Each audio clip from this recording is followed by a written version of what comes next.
behalf of my family, I'd like to thank you all for being here. We are all touched by your love and respect for our dad, Mom's husband. We know that his love and respect for you was genuine and fulfilling in his life. You should leave here knowing that as he brought out the best in others, so you brought out the best in him, and he was forever grateful and humbled by your friendships. Time and time again, he would talk about how rich he was in life because of his family and all of you, his dear friends. I want to share a couple of stories from my sisters and me, so please don't stop me if you've heard these before. Pam reminded me of when we were very young, the whipped cream incident. Oh, you're laughing now, but at the time. We were 5 or 6 years old and sitting at the dinner table as dessert was brought out by Mom. She handed Dad a knife to cut the pumpkin pie and a can of whipped cream. Dad gave it a few shakes like this as we excitedly awaited our reward for suffering through the lima beans only moments before. And when he thought he'd shaken the can enough, he aimed it carefully at the pie.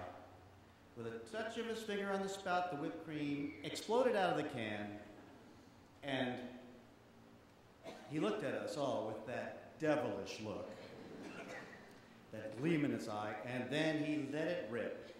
First on the pie, and then on the table, and then on one of us, and then just before he got to Mom, he restrained himself.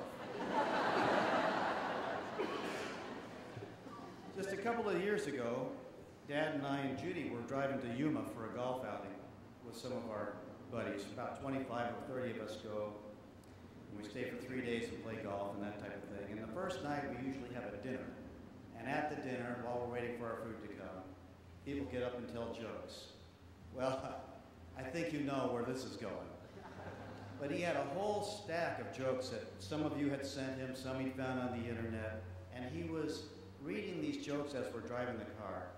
And I think we were having more fun listening to him laugh at these jokes than the jokes were funny.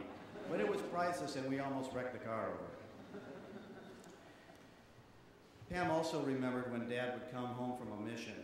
Sometimes it was in the middle of the night, and Mom would get us out of bed in our pajamas and into the car, and off we'd go to the base. We'd wait on the tarmac as the planes taxied up. Dad would have his window open and give us a thumbs up or a wave, and then he'd disappear, only to reappear at the door and come down the ladder in his orange flight suit and his leather jacket, larger than life. He'd march over and give us a huge smile and a hearty hug. Janet shared how Dad used to come home from work when we were young and toss his hat onto one of our heads and then chase us around the living room as the tickle bug.